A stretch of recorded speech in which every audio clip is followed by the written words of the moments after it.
Hi everyone and welcome to the Sinar Daily Sports Matters podcast with me, your host Adila J. Sam. The Sport Matters podcast is a space where we discuss issues related to sport, both behind the scene. Both in front and behind the scenes. Sorry, I'm too nervous today because it's the last episode. Well, today, our last episode of Sports Matters SEA Games edition. And let's recap previous episode achieving targets. Our para swimmers shared their journey in Cambodia and talk about how society can support para athletes in the future. And for today's episode, no money, no glory. We will talk about the future of our Malaysia sports administration and understand in depth about sports law as well as the money involved. Well, as usual, I have two honorable guests who will share their insight for today. So before I introduce them, who wants to win RM 200 ringgit of Al Ehsan shopping voucher?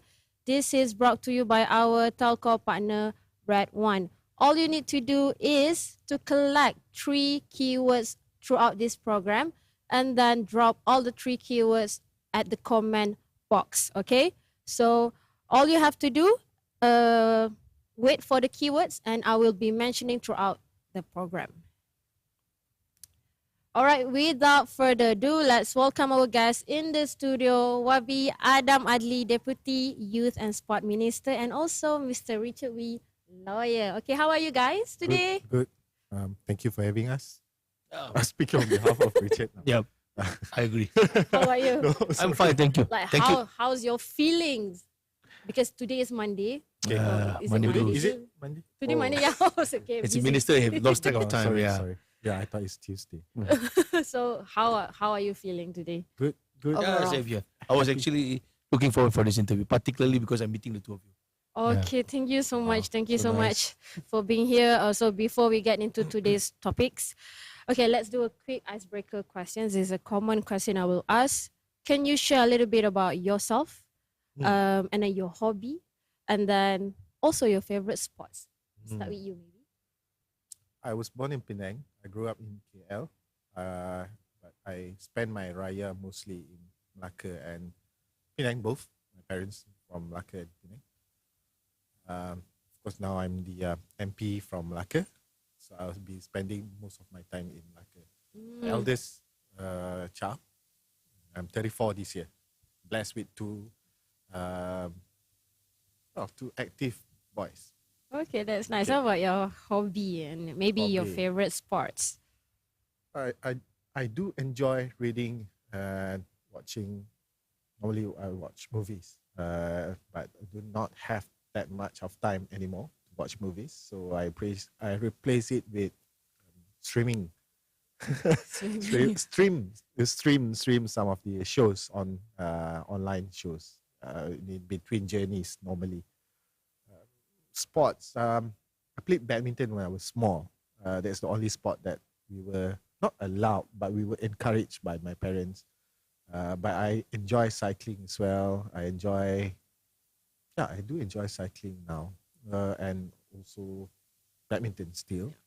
But ironically, even though that I'm with the Ministry of Youth and Sports, apparently we don't have time as well to play sport. We don't Too have busy. that many of time. We officiate a lot of sports events, but we don't play that much of sports these days. Yeah, unfortunate. Okay, so thanks for sharing. How about you, Mr. Richard? Well, firstly, I reiterate thank you to Sina and yourself for the kind invite. And it's an honor to be with the minister. Yeah. So when I was informed to, this is no time to uncut. Is how often can you speak with a minister? So I'm really honored, And I'm 50 years old now. Old man. I have a daughter. She's completing a law degree soon.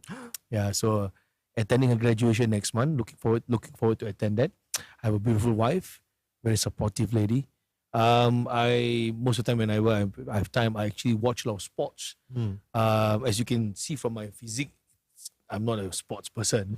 But when I was young, I played football and badminton a lot. And I also played rugby. I played a bit of tennis.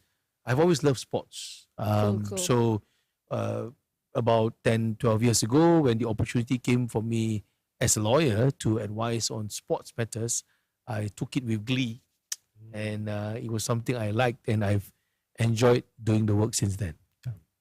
Okay, thank you for you guys for your sharing. That is very nice. Okay, so with both of them in the studio today, I'm hoping the audience will learn and feel your mind with fresh and thrilling knowledge. Okay, so guys, don't move and stick to sports matters.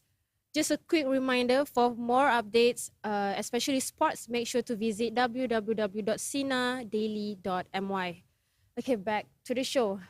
Firstly, let's talk about SEA Games. Okay. Okay, and Para Games performance so far. YB, what are your thoughts? What are the postpartum of overall performance? The overall performance of especially our para athletes, I would say, inspiring. I mean, we at KBS we paid attention to, of course, especially that these SEA Games and Para Games was our first big task, right? Since we assumed the ministry, both me and YB Hannah. So we paid quite a lot of attention towards the SEA Games few weeks ago. So it was very inspiring to see how especially the para athletes, how they persevere, their focus, their commitment, and especially the achievement.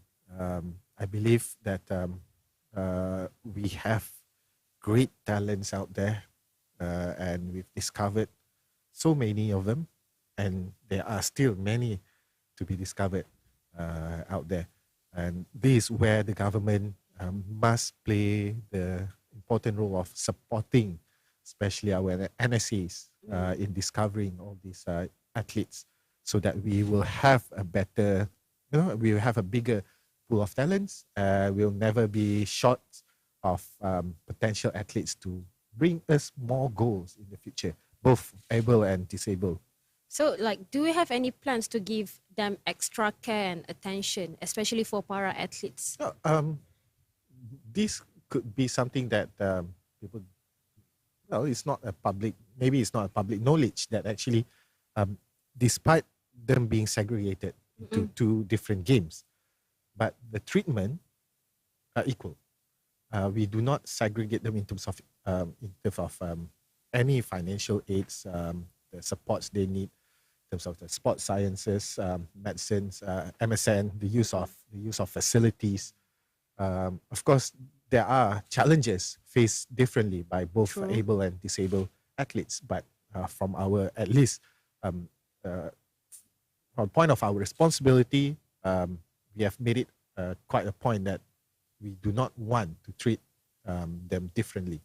Whatever being enjoyed by the able athletes should be equally enjoyed by the disabled athletes. That's true. The para I athletes. agree. So we have the similar program, if not slightly more, for the para athletes. Yes, Especially, I mean, we have to acknowledge and at least appreciate their contributions to the country. True. So, yeah, True. that's So, what we do. thank you, YB. So let's ask Mr. Richard some specific questions since you're a lawyer. Sport law is something I like to learn and I like to know. So can you define sports law in simple words, in urban words? Layman's term. Layman's term, yeah. In short, sports law are rules which govern sports. I'm being really simplified.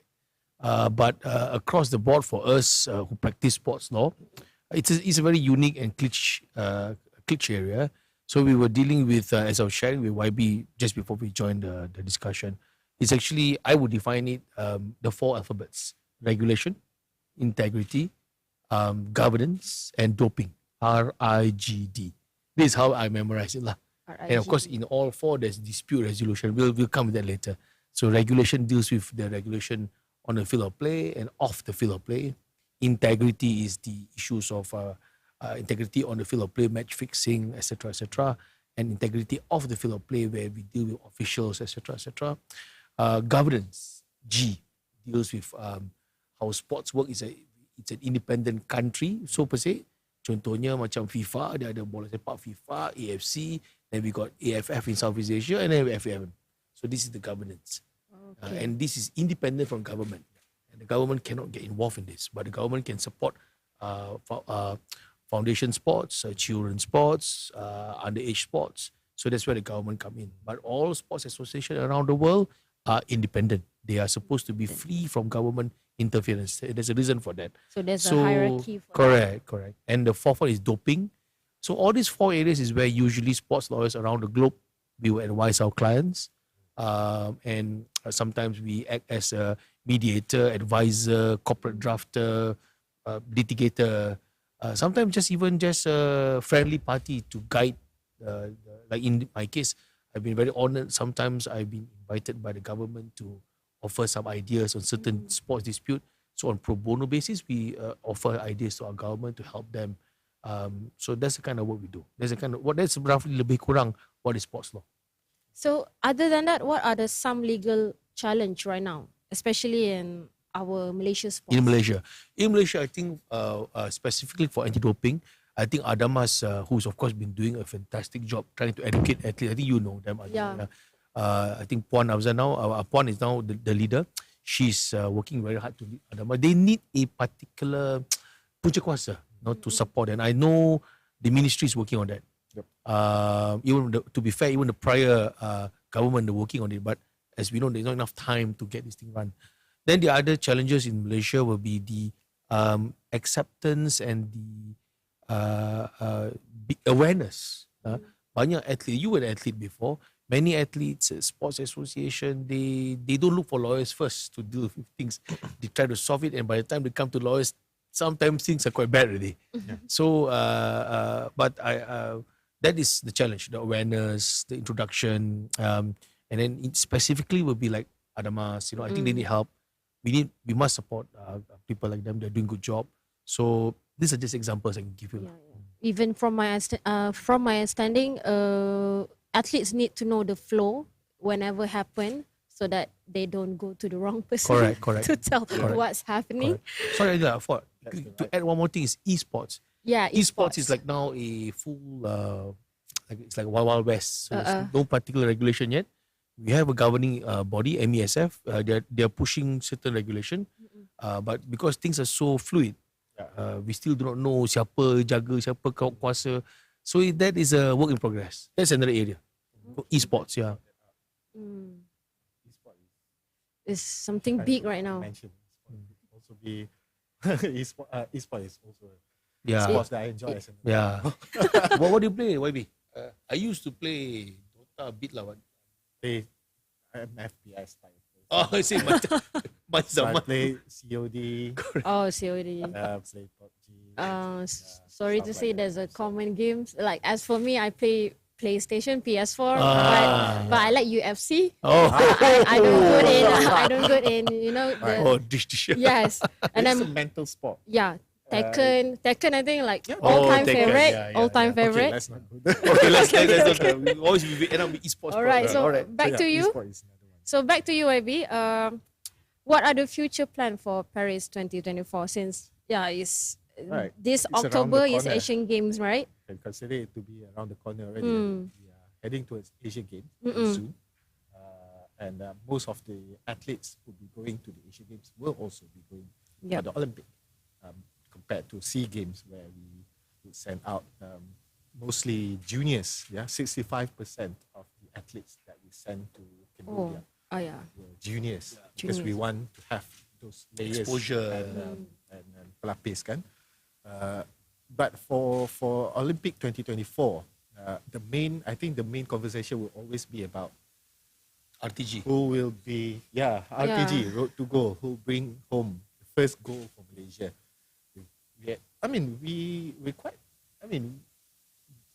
Of course, the challenge is there.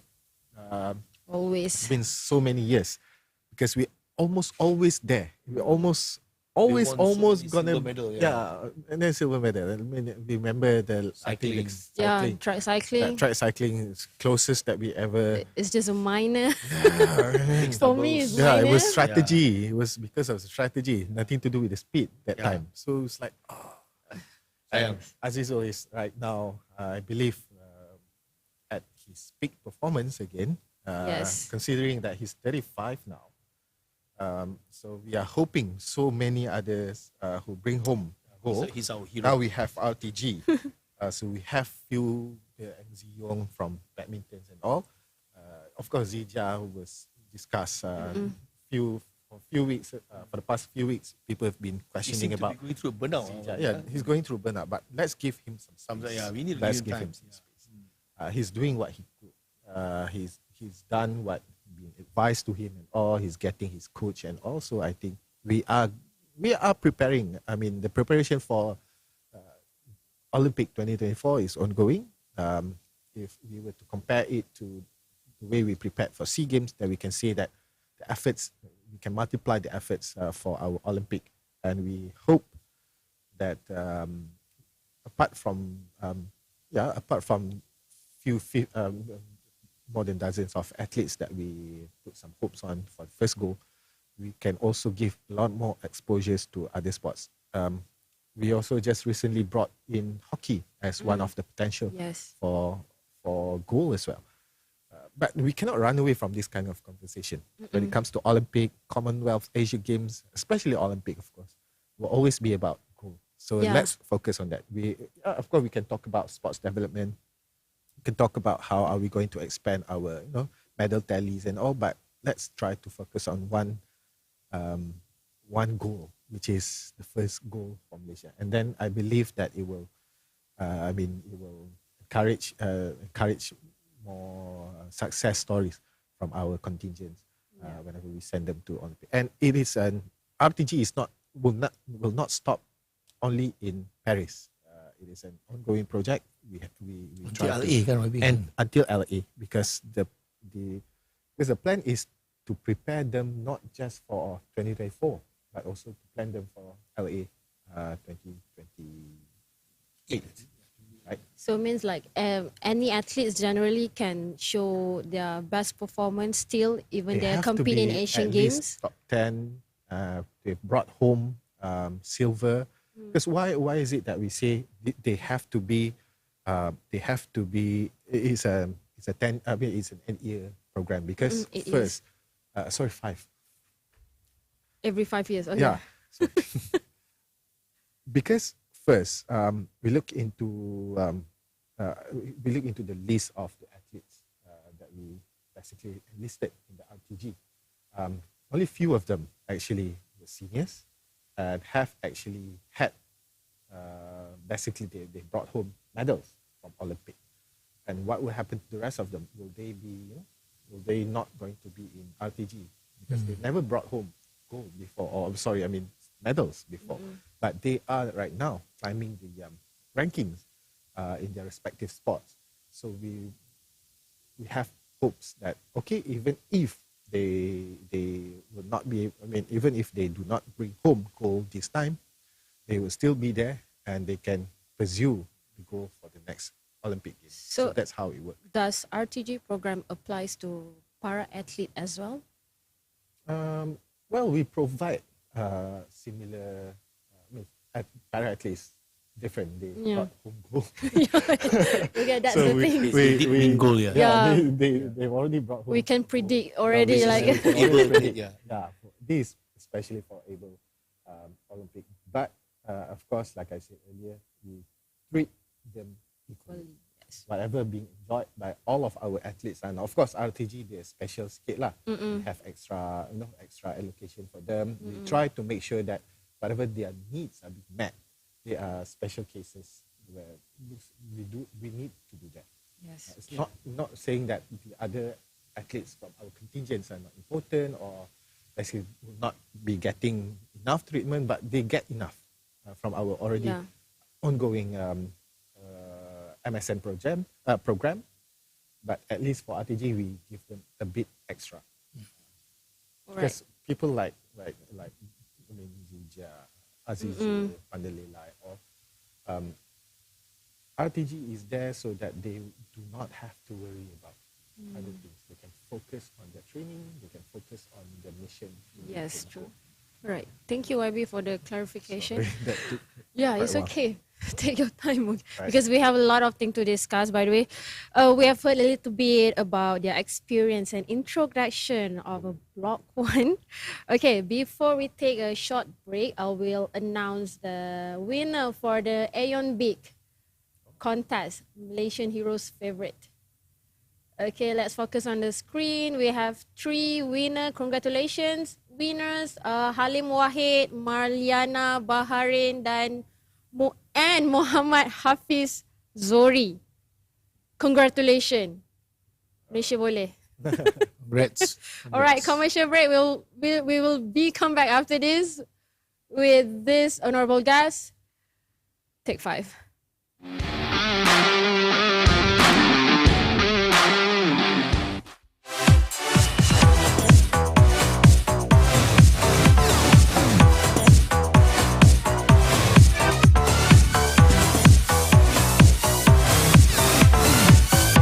Rewind. Back to basics.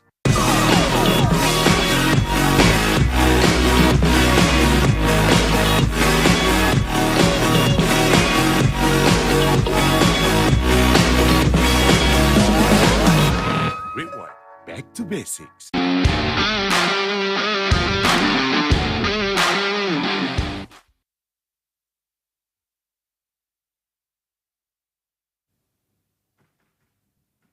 Hi, welcome back to Sports Matters with me today, YB Adam Adli and Mr. Richard Wee. Okay, let's back to more question with them today. Okay, Mr. Richard, Yes. how governing bodies emerge from sports law into new sport, like you mentioned earlier, esports? Well, there's always new sports. So I think recently we can see games like tech ball, TEQBALL. There's one more floorball. Yeah. There's also one more called mini football. Mini football is similar to futsal, but it's split on the pitch. There's even a world mini Foot football. golf, yeah, foot golf. Yeah. How about foot golf? Foot golf, yes, foot golf, yeah. Oh, So normally okay. this kind of sports when it emerge, to take shape in Malaysia, kita kena adakan persatuan. We need a persatuan, an association. That's where you need to draft a constitution, perlembagaan untuk the persatuan. Then this perlembagaan normally you can take it from the pejabat PJS, pejabat Persatuan Sukan. Their website is eRosa. You can get precedents and samples from there. And normally the association will need to form a pro team, get dia punya president, blah blah blah, register, then you can start the association. So of course subject to approval from PJS, Persatuan Sukan. PJS is Persatuan Sukan. So that's how usually we start lah with a new association. And even you can see in esports, 15-20 years ago, people got interested. They came together and formed, that time was known as ESM, which recently changed name to MESF. So these are how it works. All right, thank you. Back to you, YB. I used to be an athlete, but I was lucky because I continued studies and at least I can see my path where I'm going. Okay, so I'll ask behalf of the athletes. How can we help athletes to soar forward in their sports career and also professional career? Right. This is the dilemma of an athlete. Unlike any other career, you have a shorter career span. Normally, at the age of 30 or something, you'll be considered very senior, and you've reached your peak, and hence why. But normally, life begins then. Yes. Your life begins at that moment. At the age of 35, 34, when you started, when you announce your retirement, your life begins then. Before that, you most of the time, if you're professional, full time, you'll be focusing on your trainings and you get all the support and help you need. Of course, life would be a lot more challenging. I must admit that life had always been challenging for athletes. Yes. Hence why we see on the news that from time to time we will receive reports of cases or where some of the athletes were not able to survive to an extent where they needed extra help from welfare bodies and all. Well, with that that's how we have what we call as MACE, MACE. MACE was initiated actually in 2016 as a welfare department in the Yes. MSN, and then it took another form. It took a better form, which is called Miss Malaysian Athletes Career Education and as well Welfare Secretariat. It's a secretariat. So that's where we started all this program where we get the athletes to find their path during and after their career. So that now we have in the MSN, in the training camp at the MSN Bukit Jalil, we will see that most of our athletes there will be sent to colleges to study, to do something. And they will have this, what we call as they have some extra or actually extraordinary treatment by the colleges of their choice, where they will be given ample time to finish their study. Take Yes. as Oh, much really, as huh? you need. Oh, Years, 10 years, doesn't matter. I see. As long as Bagi you dia tu belajar, finish. ya? Because Oh. you need to go for Time. training in Yeah, the yeah, morning yeah, yeah. and in the Yes. evening. You need to go for games and tournaments and championship I here and there. see. You will not be able to live like any other normal people. It's like serving the country. You are serving the Yup. country. It's hence why it's called camp. You're actually training there. You don't live like normal people. I mean, I've looked into, I visited few of these training camp, be it the NFDP in Gambang, AMD training where we are training children from the age of 13 to 17 to be the Football. footballers. For footballers, yeah. And then, visited MSN to see how. So it is not easy for them to Yes. have what we call it as a A regular life. regular life. Yeah, they will not be able to have the similar career path like Yeah, us, yeah. us. Hence why we form MACE to look into this and to make sure that we at least already prepared them with the path that they can Yes, take interesting. in. Yeah. So there's and apart from that, we also have Yakib, right? Yakib, Yakib, yes. Yayasan Kebajikan Yes, Atlet. yeah. Okay, of course, normally Yakib will visit Sikh athletes, veteran athletes and all. But again, athletes, any athletes can actually benefit from Yakib because they have the fund and they have the networkings Yes. and all True. to help with training, extra skills for our athletes so that Yeah. they can fund themselves, they can start a business, they can channel Yes. their talents, reskill and upskill. So this is the kind of things. Apart from that, of course, under MACE, we go back to MACE. MACE will also allow all these former athletes to also still be involved. But we have 10 athletes. Not all 10 will become coaches. But good news, now that we have what we call as HLC, we form a high-level committee to look Yes. into sports development, which will involve the sports development at the grassroots level. This is where most of the former athletes can also, go back to their grassroots and start Contribute back. contribute back Contribute. to the grassroots, because we are now working together with KPM, MOE, and MOHE, where we want to encourage more and more, because normally we have teachers as trainers, as coaches. What in about school. athletes, right? What about Yes. athletes? Because the regulations will not allow any. It's not simple to get you to be in the school. You need to go through a long process Yeah, before you are correct. allowed to. Because schools basically Because have a simply let different people system. go to school. Yeah. Cannot yeah. simply go to school. Even I myself, I cannot simply visit a school. I need to Yeah. inform the pejabat pendidikan daerah and all. It applies to everybody because of safety of the students. We understand. But now that we have a committee, high-level committee, which we discuss everything about sports development with different ministries, so now we can start see that we might be able to go back. We might be able to go back to our former athletes and say, hey, look, the schools might be open for you now. So you now can start going back to your hometown, start contributing to maybe your former school and all. So I think that's the way that we look, because you cannot be coaching only at high levels if you want. Not only a high performance athletes can benefit from your talents, you can also try. That's what we do in AMD anyway. Most of our ex-footballers will actually become coaches Yeah. in AMD. At In Gambang, in Gambang. Kelantan. Kuantan, yeah. So I think that is also how we can look into when we have this kind of conversation, we can look into that I direction think, as well. however, is we leave it to the athlete to decide what they want to be. Yeah, actually, but not but Yeah. government still have to help. take up the responsibility of at least True.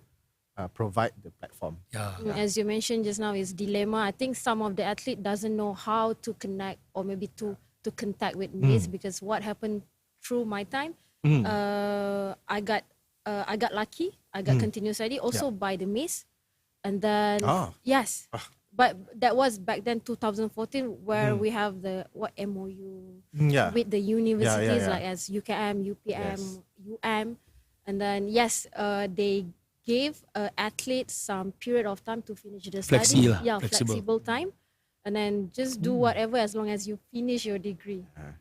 Now we also have Cool. MOUs and some form of working cooperation with INSCAN, Institute Usahawan Negara. Okay. So some of the athletes would not want to pursue Education, Academic not just Study, education, study, there's yeah. academic. They want to Practically, do- practically. They want Yeah. to do something more practical, and Yeah. they want to do business. Why not? So yeah, INSCAN is there to help them with entrepreneurship. yes. So you can do your businesses. You can start something with your I don't know, sports brands or something. Yeah, why not? Something like that. thank Still you. related to sport. Thank you for the information. Okay, like I mentioned earlier, we have a contest, which is if you want to win RM 200 ringgit off Al Ehsan voucher. This is brought to you by our telco partner Red One. First keyword of the day: final episode. Final episode. Okay. So make sure you get this first keyword and then collect another 2 throughout this show. Okay, I want to ask this question to Mr. Richard. Okay, in my perspective, I would say sports law also plays a big role in sports, but is a rarely mentioned topic. So aside from contract breaching, which is this happens a lot, uh, misconduct, mismanagement, is there anything that also fall under legal sports law? Yeah. The thing is what is strange is that while sports law seems to be not very prominent, but it actually is involved in every level of sports. For example, even when you are taking part to be selected to represent your school, there are laws governing the selection process to make sure the selection process is transparent, properly done, etc., etc. Then, when you take part, let's say you're in a school team, you're playing for the school. I'm just talking about schools, huh? Then how you deal the athletes, the rules, regulation, managing the athletes and the players, etc. as a team. Then when they go and play the game, let's say they're a volleyball team, so the rules of the game, the discipline, doping, as we know, Yes. don't simply eat things, don't simply consume things. Again, rules. So, and then if the team has sponsorship, so like here we are sponsored by Red One and Aeon, thank you very much. These sponsors must be prominently respected. So if their jersey is a Red One, you cannot wear a rival jersey. So and athletes need to be educated again. That's contract, but also intellectual property. So many people don't realize that actually every element of a sports, there is rules, regulations, and laws. And particularly in Europe and in America and in South America, it's very matured. Sports law is very matured there. And I can tell you, there was once a very famous footballer, Alan Shearer. Those who are Newcastle fans will know him. Alan Shearer was interviewed about 4 or 5 years ago, and they asked him this one question: if you can go back time with regards to your contracts and your player management, what would you do? Interestingly, he said, I will drop my agent and I'll appoint a lawyer, because the lawyer will be able to do a lot more. And no disrespect to the mediators and agents, lawyers, they have a special skills with regards to drafting rights, Yes. and we are of course bound by professional rules. So this is an example that it is happening. But in Malaysia, as I said earlier, memang awareness and introduction to the area is still raw, still new, still young. Yeah, so it'll take time. But I think for us lawyers, our job is to be around, to assist, to provide support and advice whenever we need it. And very important is we must continue to improve ourselves also, constantly to read read up rules, read up regulations and cases decided by CAS. CAS is the Court of Arbitration for Sports in Switzerland. Itulah mahkamah yang tertinggi for sukan. So we need to read the decisions to keep a track on what's happening around the world. So I et cetera, say et it's cetera. also important to put sports law in, any. Of course. Yes. Yes, I totally agree. Yeah. In fact, correct me if I'm wrong, YB, we have the 2030, what is that program we have?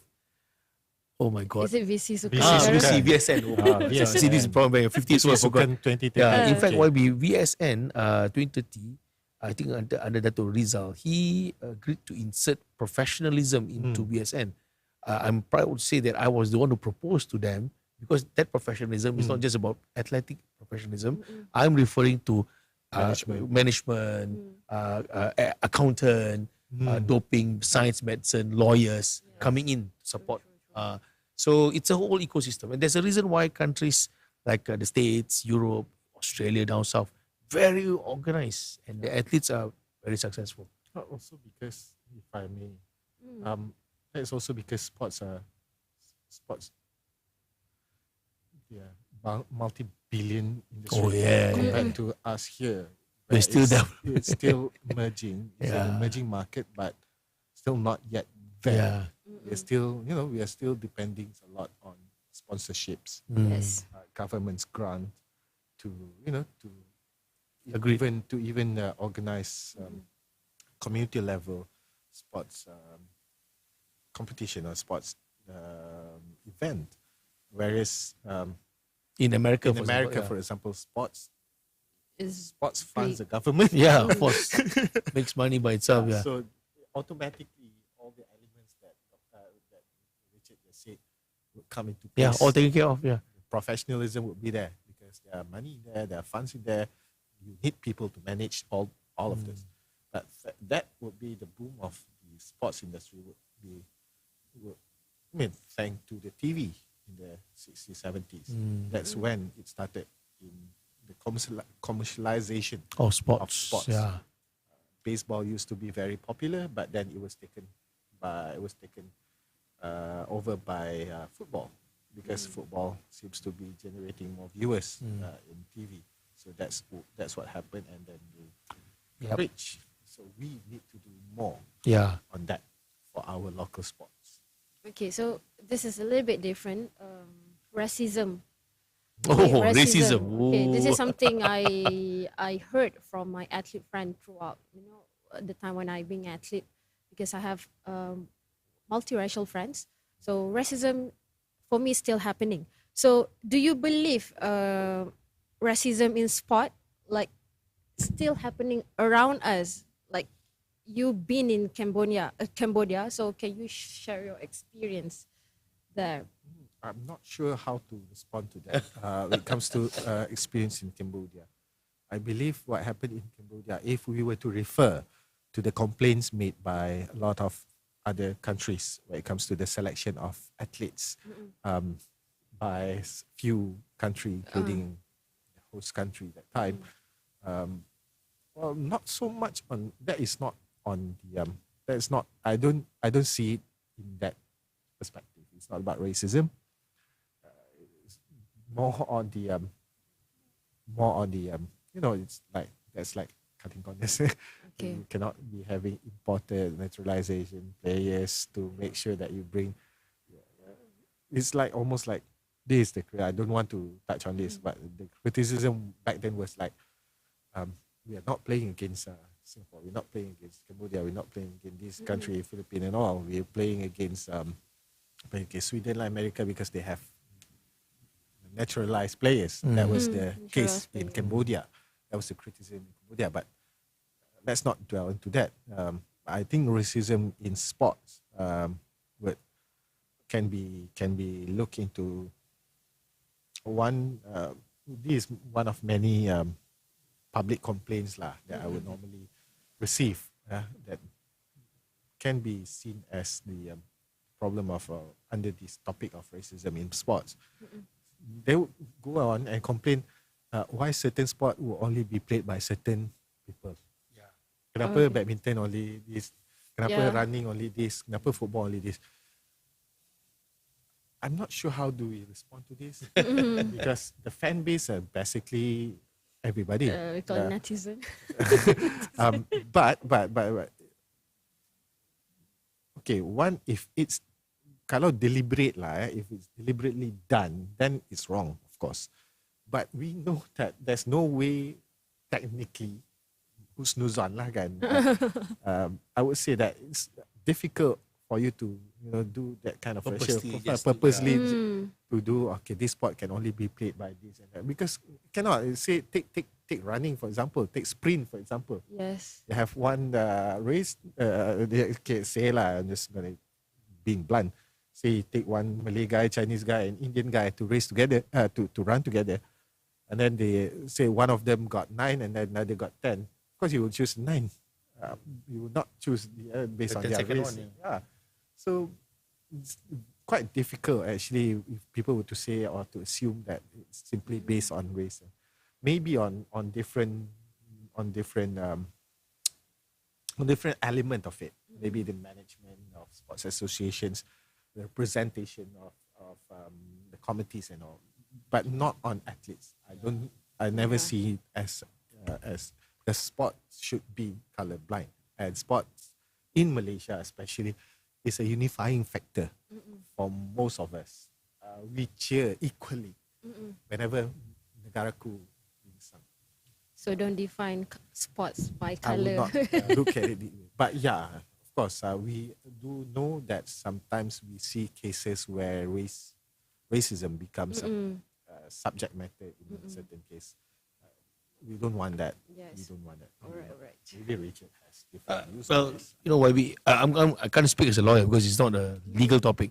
I speak as a Malaysian. Okay. But I think that I totally ascribe to what YB says. It's not on purpose. But more importantly, I think the way our sports team work over decades of watching sports. Yeah. These I'm 50 years old now, as I said. It's because it's a reflection of our society. So whether we like it or not, contohnya kat sekolah, kalau nak main sepak takraw, you sure look for Muhammad Kamal. And kalau nak main basketball, carilah Chong Akau. You know, I don't know why. But in school, even in school, we have that so feeling. It, Yeah, started from the grassroots. correct. And then it doesn't help that community likes to play that game. Yeah. Of course, badminton is a strange group. Badminton seems to cut across all Yeah. Malaysian Yeah. races. But we somehow always get Even one group football. only. Yeah. Okay.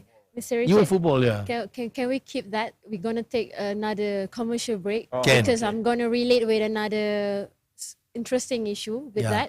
Right. Okay, Thanks. let's announce another winner for the shopping voucher. Is it? Yes. Okay. Congratulations again for the winner for Aeon Big for Aeon Big contest. Okay, first one is Kochi Mamigel. Cute name.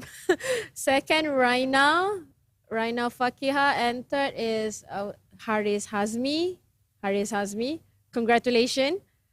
Okay, let's take a short break and we will come back again.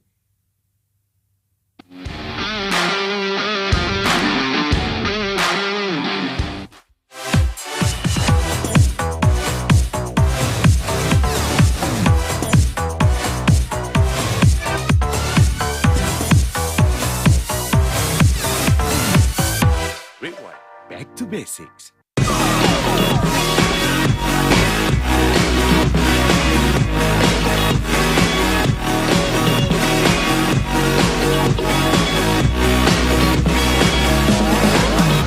Rewind. Back to basics.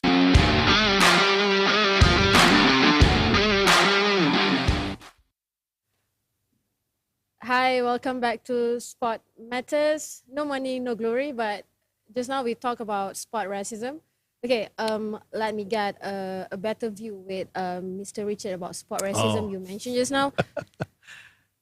Well, okay, as I was saying just now, I share YB sentiment. I don't think it's done on purpose. But for some reason, I think, and I speak as a rakyat, not as a lawyer, because it's not a legal topic. It's a reflection of our society, what's happening on the ground. That somehow, some way, when we play sports, we will look for certain person of certain ethnicity to play a certain game. Of course, badminton is strange because everybody plays badminton, but we somehow always end up choosing a particular group. But I think, again, it's not on purpose. It's just a selection process. This person happened to win, so we choose the person who win. But racism, to me, unfortunately, I've seen it happening. I've felt it before. It has happened. We cannot deny. And it's not a Malaysian issue. It's a worldwide issue. Everybody has that. We are, unfortunately, we always see things from our lens. Apa-apa kita nampak only from our eyes. So the moment the person is of different color, different race, they kecek lain sikit, they cakap lain sikit, it's strange. So, and I feel it very, very directly because I'm a Chinese guy who speak Malay. I grew up in Perak. I have Kelantanese parents. I eat with hand. I eat with my hand. You know, I'm like a Chinese Malaysian Melayu. You know?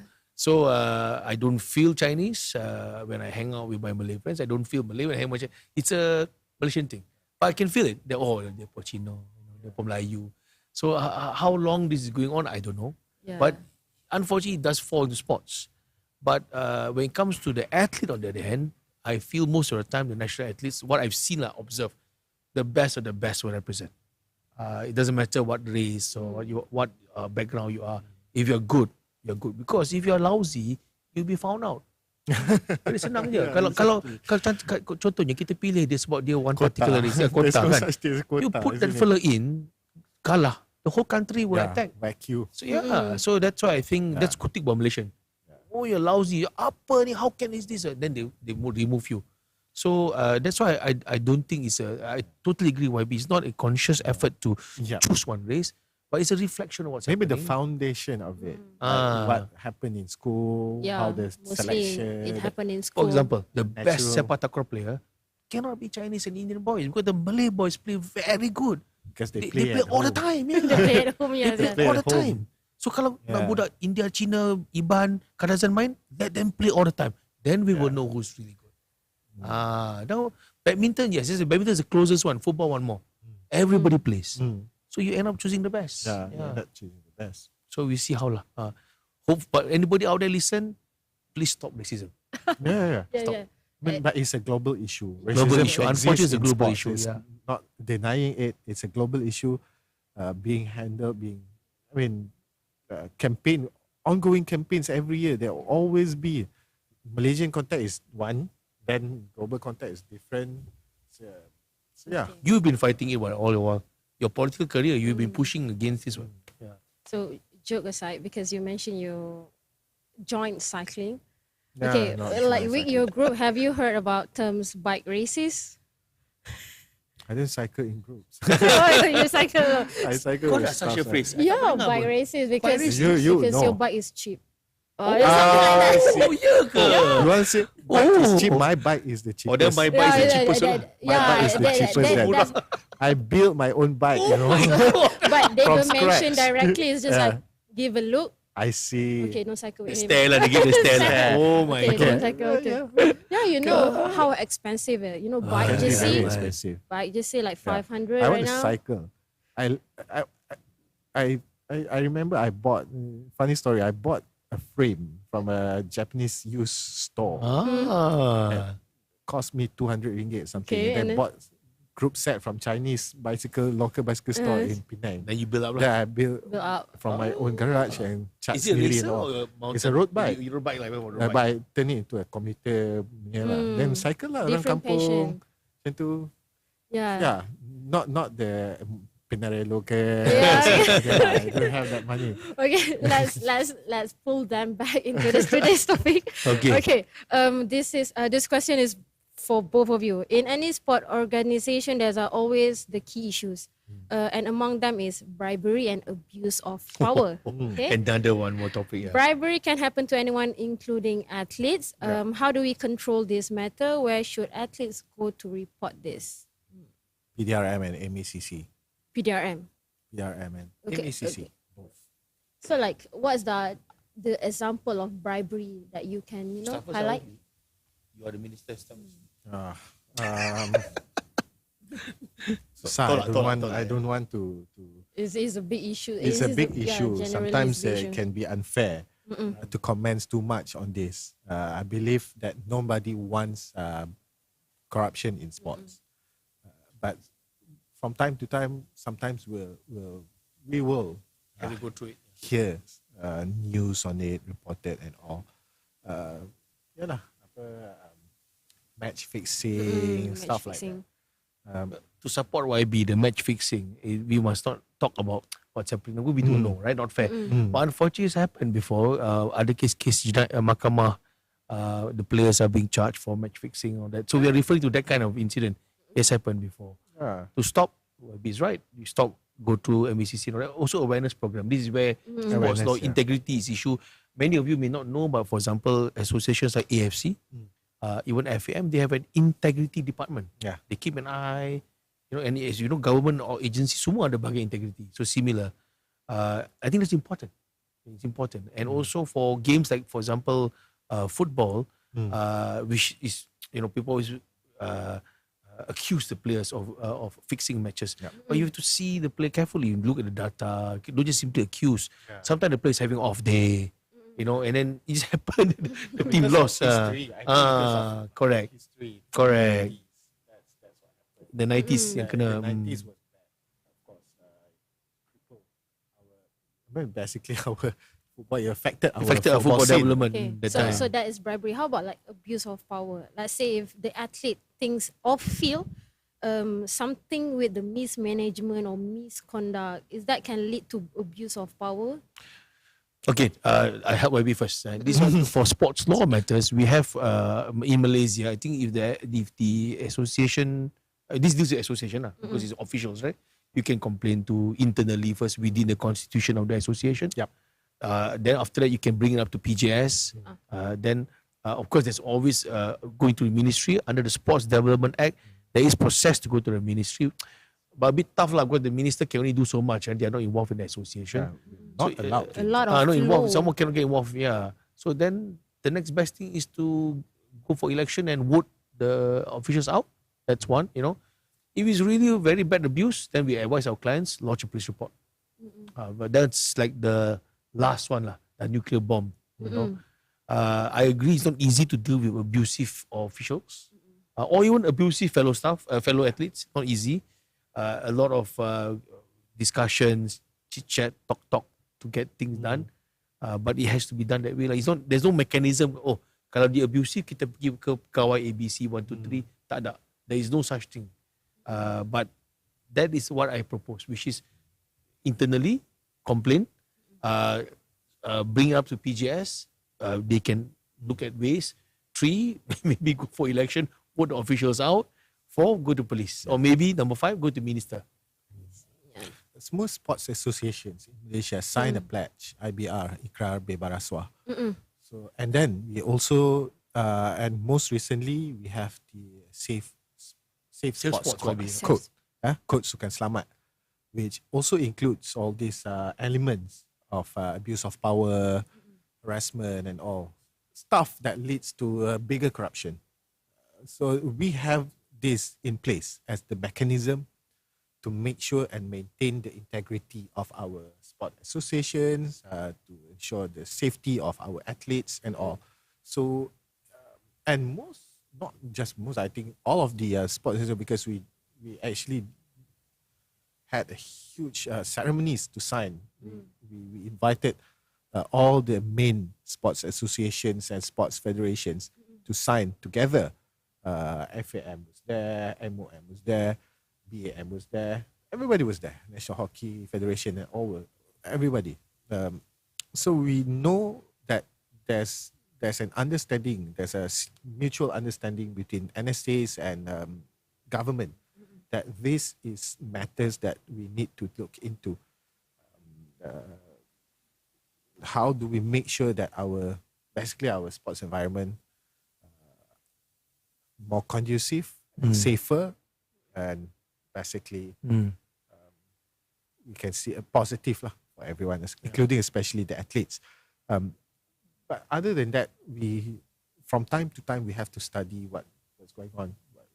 So like earlier we spoke about career for the athletes. So last time we used to only have a department, a small department that turned into a secretariat and all with a policy, with a proper policy.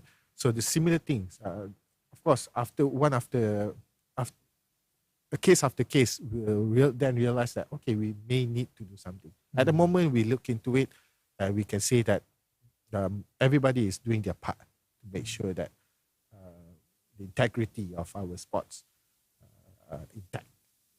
So I'm not saying not worried. We are worried about it. Cases, there are a lot of cases out there, but the mechanism is in place. Okay, thank you. Okay, guys, second keyword of the day, sports law. So the first one is final episode. Second keyword says sports law. So make sure you get it right because you need to drop all the 3 keywords at the end of the show at the comments box below. Okay. All right. Back to the show. Okay, Mr. Richard. Yes. I want to ask about esports. Esports, go ahead. Okay, what do you think about the similarities esport and between normal sports? Of course, working on it, I got involved in esports, I think back in 2016. The time it was still developing in Malaysia. And I realized that the people involved were unaware of the rules and regulation. Yes. So that's the first thing. So from that observation, I nampak, of course, competitiveness is the same, YB. Both of them are competitive. Everybody want to win. But of course, for esports, they don't represent the country. They represent the team. Only recently, we have inter-country tournament, right? Before, there's always my team going in. And the big tournaments like Dota 2, the international, the prize money is exorbitant, right? So people are really competitive. So in terms of similarity is the level of competitiveness. Many people are unaware now that many esports teams are so serious that they even engage psychologists, nutritionists to coach. I know for a fact that's happening. This is very good. And also esports players among teams, just like football, YB, they do buy and sell players. So there is a transfer. There are transfer going on, yeah. So in that sense, there are some similarities. But esports, to be fair, have their own culture, their own ideology, community, their style thinking is different. And you see when you hang out with esports stakeholders, their style of working is go get it, they're go-getter, let's get it done, Let's talk. Let's talk, do work. That's what I noticed about esports community. They get job done. Yeah.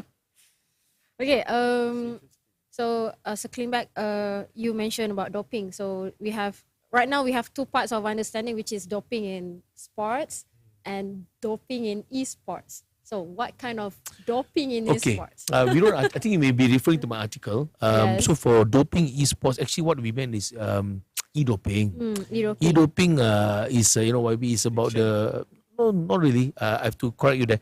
It's the manipulation of software. Is that hijack or hack? So it's hacking, correct? Yeah. So of course, doping is normal. Doping is people ambil ubat. In esports will be they consume to stay awake, to stay focused. Because as you know, esports is a very mental game. That one. Yeah, there are cases. Yeah. So Adamas, of course, is investigating that. They are keeping an eye on that. I believe. I can't speak for Adamas, of course. But for e-doping, we're talking about manipulation of the software, hacking, etc., etc. Mbots, insertion of certain things into your mouse, and then even your sound system, you can hear certain things hacking. It's all hacking lah. And especially particularly, ironically, when you play online, because I'm playing from a country very far away or from some house very far away, you don't know what I'm doing in my house. Whereas the tournament which is being held at one place, say at Axiata Arena, everyone is there, so we can see what you're doing to your hardware, software, blah, blah, blah. So that's more transparency. So that's what we meant. Correct. It's control environment. So that article that we wrote, I think you're referring to that, is about that. So is it like, I saw some guys play GTA with the cheat codes. That one is doping? Yeah. Sort of if GTA is being played as Esports. You can fall under competition. Yeah. Okay. And it's manipulated lah, yeah. So esports basically, e-doping is about manipulation of the software and giving you an unnecessary cutting edge. Okay, since you're a lawyer, okay, I heard about it just recently. I heard about SLAM, not SLAM Zamani. Uh, It's a Sports Law Association of Malaysia. Okay, can you elaborate what this organization well, does? I'm proud to say that I'm one of the co-founders. We founded it in 2016. Actually, the idea of SLAM started in one of the law conferences that I was hosting. YBKJ came to Khairi Jamaluddin came to open the conference, and he proposed the idea. Look, why don't you lawyers form this? So that was in 2014, 2015. We took that idea, formed this association in 2016. Took place in 2017, 2018. I was the deputy president for a short while. But as usual, we cannot stay in office for so long. So I moved on, let new people take over. My friend is a president now, Sri Sarguna, and he's a lawyer in a firm in KL. And SLAM is actually a group of lawyers coming together. They all have sports law interests. I think currently the new association, of course, have their own direction, what they want to do. But usually it's meant to help athletes, etc., etc. So you can always contact them, and maybe they can assist you in providing advice, etc., Okay, etc. so like example in a year, do you have aim to help cases that related to sports law? I see. Good question. Unfortunately, because I'm not in SLAM anymore, I'm not sure of their direction. So Okay. it's not fair for me to speak on their behalf. But I do know there are people in there who their intention niat dia nak tolong. So I suppose they have their own KPIs, but I'm not aware of their specific targets. I'm not So aware. yeah, okay. Personally, if people don't find you to settle the sports law, and then you saw the news in something that related to sports law, do you find them Oh no, that's that they actually, are offering? we do sometimes contact people, say, are you okay? Especially the people who we may know. We've seen cases where, in our view, the athlete may have been mistreated, or sometimes the association is mistreated. Kita always kata athlete. Don't forget, the associations, there are also many good people in the associations. So the association mistreated. So we try to help them. And we do, in fact, I do many cases pro bono. So we try to support. Of course, as a lawyer, we also need to earn a living, but whatever we can help, we help lah. And I think in SLAM, probably there will be some lawyers who can do that. Again, not fair for me to speak on their behalf because Yes. I'm not there anymore.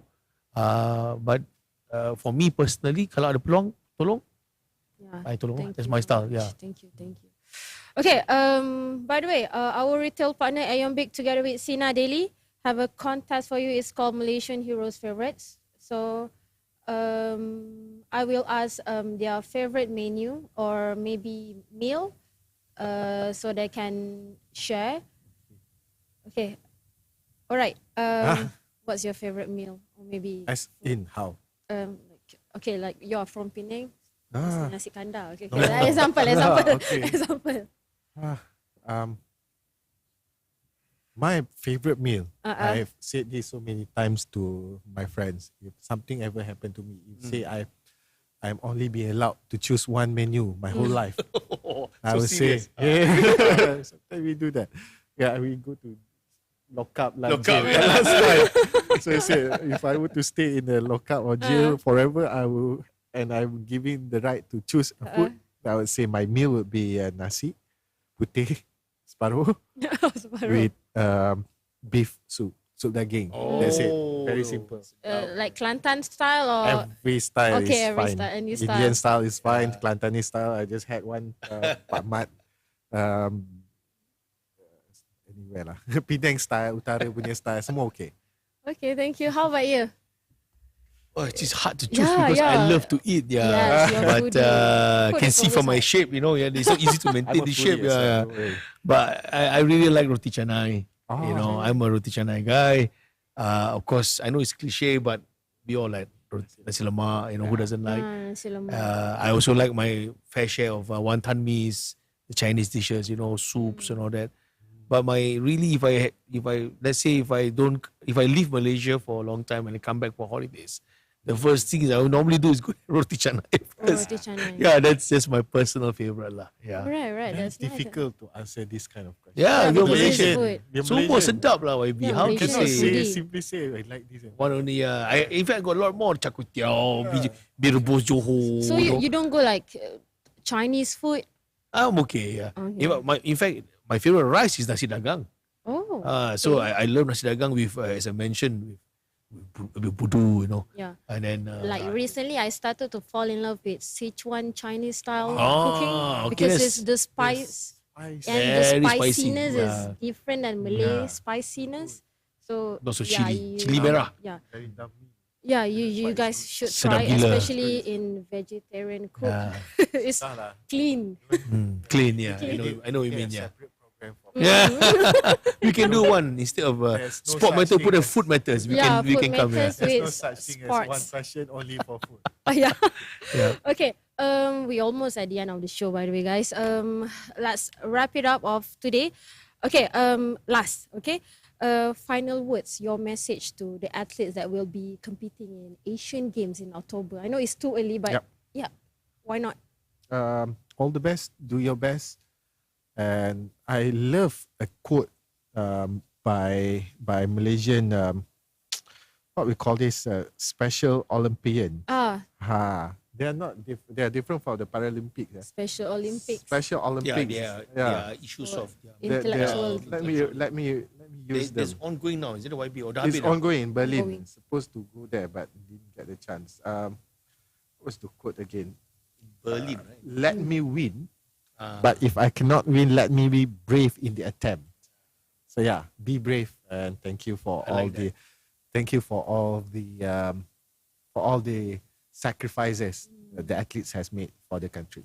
How about you, Mr. Richard? Well, I come as a lawyer, so the perception always a lawyer, nak cari duit. Yeah. So, but I thank Sinar daily for this exposure.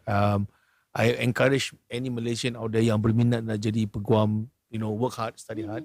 Yeah, should. And the athletes, other than what YB said, maybe you could consider becoming a sports lawyer. There are many good sports lawyers around the world who are former athletes. And then, there are many in UK, for example, some of the best solicitors for sports are former footballers. So they are very well and equipped with the game. So you don't underestimate your knowledge as an athlete. Those of you who are watching there, for young Malaysian aspiring to be a lawyer, work hard, study hard. If you put your mind to it, you never know where you take it to. Thank you. Yes, thank you. So we have third keyword of the day. Before that, let me announce the winner. Again, there's a lot of contests, guys. It's and- okay. Yeah. Yeah. It is sports topic anyway, so what's the contest? Yeah. Okay, let's focus on the screen. Congratulations, winner for the Aeon Big contest. First winner, B. Shafwan Sabri. Second winner, Marni Zakaria. And third, Rafa's children. Congratulations, guys. Enjoy your prize. For the last week winner, okay, this is for the keywords winner. Para champions who won it. Yeah, true. Okay, congratulations, Mayor Yusof. Okay, Well done. I'm about to mention the third keyword of today. Be ready. Get ready. Drum roll. Future glory. Interesting, right? All the keywords is so interesting for today. The first one is final episode. Second is sports law. Okay, and then third, future glory. So make sure you got all this in correct order and drop now at the comments box. Okay. So let's wrap it up again. Thank you, both of you. Thank you so much for your contribution and knowledge. Guys, we have reached the last episode of Sports Matters Sop. So hopefully each episode inspire you to learn more about sports. So thank you to our sponsor, thank you to our sponsor, Red One, Aeon Big. Sinar Daily will be releasing more episodes. So thank you to everyone who watched this. Ensure that you are following Sinar Daily for more updates. That's all I have today. I'm Adila J. Sam, your host for Sports Matters. Okay. Bye.